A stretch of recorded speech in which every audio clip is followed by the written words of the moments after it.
स्वागत है आप सभी का हमारे YouTube चैनल नर्सिंग ज्ञान कोर्स में। मेरा नाम है चंदन और आप देखना शुरू कर चुके हैं जेएनएम फर्स्ट ईयर वालों के लिए फाउंडेशन ऑफ नर्सिंग से कुछ इंपॉर्टेंट डिफिनेशंस को, जिसको आज हम लोग इस वीडियो के साथ उसको डिस्क्राइब भी करने वाले हैं। आशा करते हैं वीडियो पसंद आएगा। अगर वीडियो पसंद आता है तो हमारे चैनल को जरूर सब्सक्राइब कीजिए, साथ ही वीडियो को लाइक तथा अपने दोस्तों में भी जरूर शेयर कीजिए। चलिए बढ़ते हैं आज के पहले क्वेश्चन की तरफ। आज का जो पहला क्वेश्चन है वो है अमूत्रता को परिभाषित करना है, यानी अनियूरिया को परिभाषित करना है। ठीक है, किडनी के द्वारा मूत्र का न बनना ही अमूत्रता कहलाता है। ठीक है, वृक्क के द्वारा मूत्र का जो भी प्रोडक्शन है वो नहीं कर पाने की स्थिति को हम लोग अमूत्रता के नाम से जानते हैं। ठीक है, यानी अनियूरिया बोलते हैं। किडनी के द्वारा मूत्र का न बनाना ही अनियूरिया कहलाता है। अगला जो क्वेश्चन है वो है पॉलीयूरिया। ठीक है, अगला जो क्वेश्चन है वो है पॉलीयूरिया।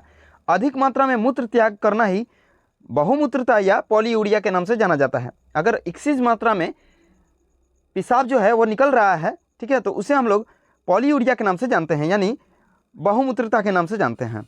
अगला जो क्वेश्चन है वो है हेमेटोयूरिया। ठीक है, या हेमेटोरिया यानी रक्त मूत्रता। अगर मूत्र में रक्त पाया जाता है या मूत्र के साथ ब्लड आ रहा है तो उस स्थिति को हम लोग रक्त मूत्रता यानी हेमेचूरिया के नाम से जानते हैं। ठीक है, रक्त में जो है वो मूत्र के साथ निकल रहा है तो उस स्थिति को हम लोग हेमेचूरिया के नाम से जानते हैं। ठीक है, हेमेचूरिया जो होता है वो ब्लड का पेशाब के साथ निकलने के बोलते हैं।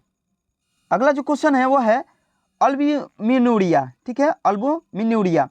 मूत्र में सीरम एल्बुमिन का पाया जाना ही अल्बुमिनुरिया के नाम से जानते हैं। ठीक है, मूत्र में सीरम एल्बुमिन का अगर पाया जाता है तो उसे हम लोग अल्बुमिनुरिया के नाम से जानते हैं। ठीक है, मूत्र में सीरम एल्बुमिन का अगर मात्रा पाया जाए तो उस स्थिति को हम लोग अल्बुमिनुरिया के नाम से जानते हैं। अगला जो क्वेश्चन है वो है अल्पमूत्रा यानी ओलिगोरिया। ठीक है, ओलिगोरिया।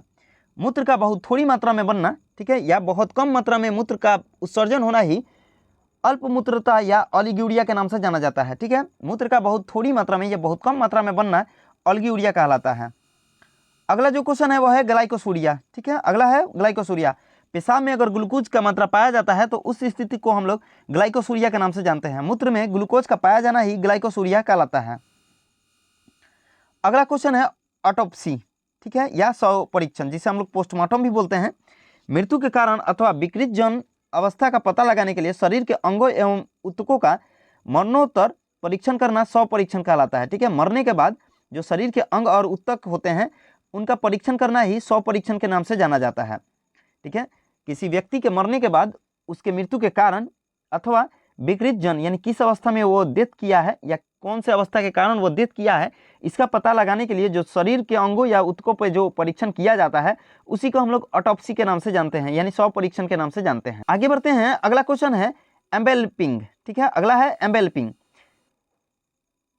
मृत शरीर को सड़ने से बचाने के लिए उसके भीतर एवं बाहर पूतरोधी तथा रक्षक पदार्थों का प्रयोग करना ही एम्बेल्पिंग के नाम से जाना जाता है। मृत शरीर को सड़ने गलने से बचाने के लिए जो हम लोग रक्षक पदार्थ का उपयोग करते हैं या प्रयोग करते हैं उसे हम लोग एम्बेल्पिंग के नाम से जानते हैं। ठीक है, किसी डेथ बॉडी को बचाने के लिए जो पदार्थ का इस्तेमाल किया जाता है उसे हम लोग एम्बेल्पिंग के नाम से जानते हैं।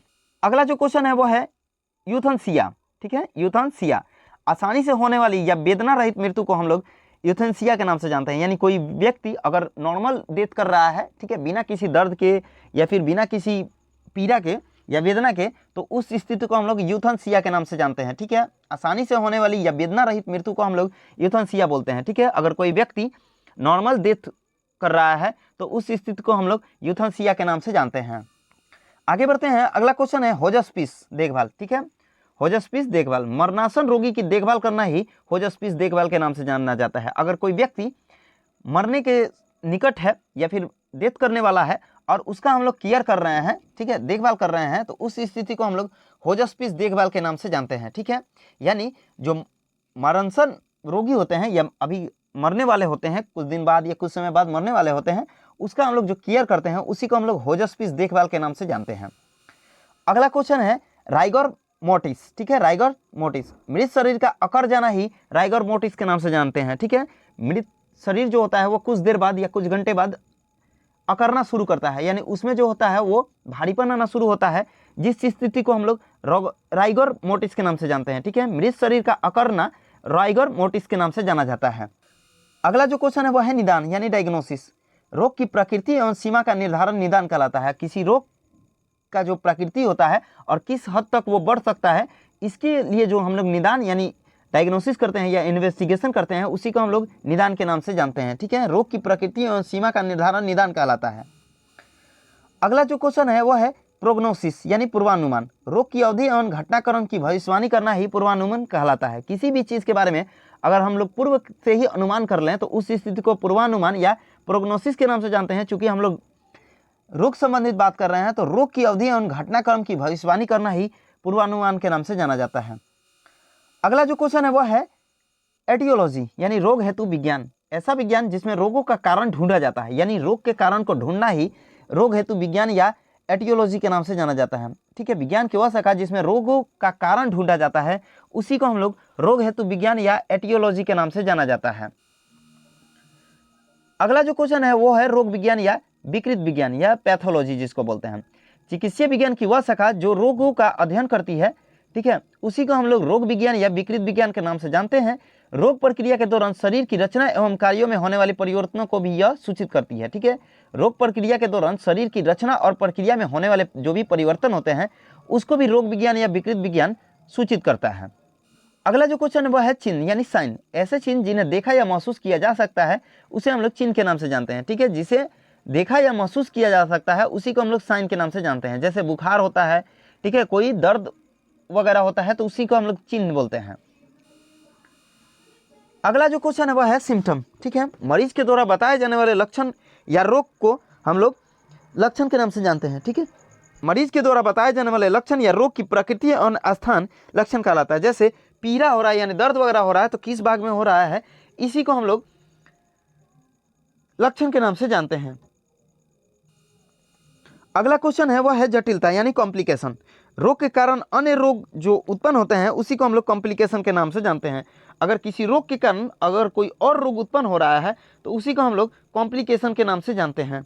ठीक है, अगला क्वेश्चन है टैकीकार्डिया। ठीक है, टैकीकार्डिया अगर किसी व्यक्ति का जो हार्ट रेट है वो 100 बीट पर मिनट से भी अधिक हो रहा है तो उस स्थिति को हम लोग टैकीकार्डिया के नाम से जानते हैं। यानी 100 बीट पर मिनट से भी अधिक की नाड़ी दर, ठीक है, उसी को हम लोग टैकीकार्डिया के नाम से जानते हैं। अगला जो क्वेश्चन है वह है ब्रेडिकार्डिया। ठीक है, अगला है ब्रेडिकार्डिया। 60 बीट पर मिनट की भी कम दर से अगर नाड़ी दर हो रहा है तो उस स्थिति को हम लोग ब्रेडिकार्डिया के नाम से जानते हैं। 60 बीट पर मिनट से भी कम की अगर नाड़ी दर हो रहा है तो उस स्थिति को हम लोग ब्रेडिकार्डिया बोलते हैं। अगला जो क्वेश्चन है वह है टैक्यूपेनिया। ठीक है, टैक्यूपेनिया 24 प्रति मिनट से भी अधिक बढ़ी हुई श्वसन दर को यानी रिस्पायरेटरी रेट को हम लोग तीव्र श्वसन या टैक्यूपेनिया के नाम से जाना जाता है। ठीक है, 24 जो होता है, ठीक है, नॉर्मली जो होता है वो 16 से 20 होता है। ठीक है, लेकिन अगर 24 से भी अधिक मात्रा में श्वसन दर हो रहा है यानी आरआर हो रहा है यानी रिस्पायरेटरी रेट हो रहा है तो उस स्थिति को हम लोग टैक्यूपेनिया के नाम से जानते हैं। अगला जो क्वेश्चन है वह है मंद श्वसन यानी ब्रेडिपेनिया। 10 जो होता है वह प्रति मिनट से भी कम की श्वसन दर को हम लोग मंद श्वसन के नाम से जानते हैं। यानी 10 श्वसन दर से भी अगर कम हो रहा है प्रति मिनट तो उस स्थिति को हम लोग ब्रेडिपेनिया के नाम से जानते हैं। जो क्वेश्चन है अपेनिया, ठीक है, या अश्वसन। श्वसन का पूरी तरह से रुक जाना जैसे डेथ वगैरह में होता है उस स्थिति को हम लोग अपेनिया के नाम से जानते हैं यानी अश्वसन के नाम से जानते हैं। ठीक है, श्वसन का पूरी तरह रुक जाना ही अपेनिया कहलाता है। आज के लिए बस इतना ही। आशा करते हैं वीडियो पसंद आया होगा। अगर वीडियो पसंद आया है तो हमारे चैनल को जरूर सब्सक्राइब कीजिए, साथ ही वीडियो को लाइक तथा अपने दोस्तों में भी जरूर शेयर कीजिए। अगर आप इस वीडियो से संबंधित वीडियो को देखना चाहते हैं तो हमारे डिस्क्रिप्शन बॉक्स में लिंक मौजूद है जिस पे आप टाइप करके वीडियो को देख सकते हैं। मिलते हैं नेक्स्ट वीडियो में, तब तक के लिए धन्यवाद।